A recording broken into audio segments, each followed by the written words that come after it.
High all welcome back. CBSന്റെ ഏറ്റവും പുതിയ സീരീസ് ആയിട്ടുള്ള CIA അതിൻ്റെ ഫസ്റ്റ് എപ്പിസോഡ് ഇപ്പോൾ റിലീസായിട്ടുണ്ട്. ടോം എലിസും നിക് ഗൾഫസുമാണ് ഇതിനകത്ത് മെയിനായിട്ടുള്ള റോളിൽ വരുന്നത്. ലീഡ് ക്യാരക്ടേഴ്സ് അവരാണ് ചെയ്യുന്നത്. സോ ഇതൊരു സ്പൈ ആക്ഷൻ ത്രില്ലർ സീരീസാണ്. CBSന്റെ തന്നെ പ്രീവിയസ് സീരീസ് ആയിട്ടുള്ള FBI ഒരു സ്പിൻ ഓഫ് ആയിട്ടാണ് ഈ ഒരു സീരീസ് വരുന്നത്. സോ ആ ഒരു വൈബൊക്കെ തരുന്ന ഒരു സീരീസാണിത്. സോ ഇതിൻ്റെ ഫസ്റ്റ് എപ്പിസോഡ് കണ്ടു കഴിഞ്ഞപ്പോൾ എനിക്കൊരു ഡീസൻറ്റ് വണ്ണായിട്ടാണ് തോന്നിയത്. മോശമല്ല, എന്നാൽ ഒത്തിരി നല്ലതുമായിട്ടും തോന്നിയില്ല. ഒരു ഓക്കെ വാച്ചായിട്ടാണ് എനിക്ക് തോന്നിയത്. സോ ഇതിൻ്റെ ഫസ്റ്റ് എപ്പിസോഡ് എന്ന് പറഞ്ഞാൽ ന്യൂയോർക്ക് സിറ്റിയിൽ ഒരു ഡേഞ്ചറസ് ആയിട്ടുള്ള വെപ്പൻ ഒരു കമ്പനിയിൽ നിന്ന് കാണാതാവുന്നു.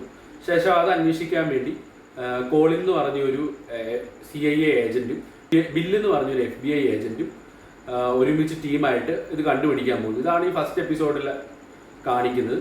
സോ വലിയ ത്രില്ലിംഗ് എലമെൻറ്റ്സ് ഒന്നുമില്ല, വലിയ ആക്ഷൻ പരിപാടിയൊന്നുമില്ല, എല്ലാം ഒരു നോർമൽ പരിപാടിയാണ്.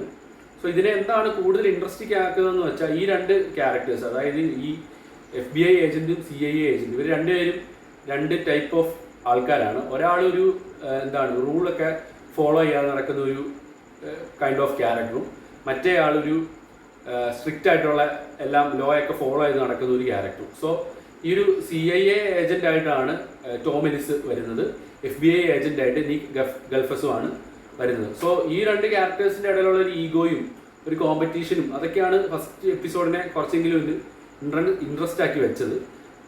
ഇപ്പം ഇത് നിങ്ങൾക്കിപ്പോൾ ഈ FBI പോലത്തെയോ അല്ലെങ്കിൽ ഇങ്ങനത്തെ ഈ ക്രൈം സ്പൈ സീരീസൊക്കെ ഇഷ്ടമുള്ളവരാണെങ്കിൽ കണ്ടു തുടങ്ങാവുന്ന ഒന്നാണ്. ഇത് ടോട്ടൽ ഒരു 10 എപ്പിസോഡ്സ് ആയിരിക്കും ഉണ്ടാവുക ഫസ്റ്റ് സീസണിൽ.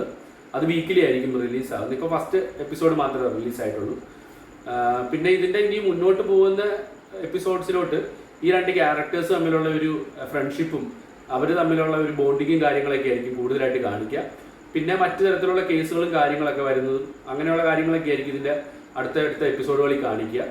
സോ എനിക്ക് തോന്നുന്നത് ഒരു നല്ല റേറ്റിംഗ് ഒക്കെ കിട്ടുവാണെങ്കിൽ ഈ ഒരു സീരീസ് ഒരു 2-3 സീസണൊക്കെ ആയിട്ട് കണ്ടിന്യൂ ചെയ്യുമായിരിക്കും.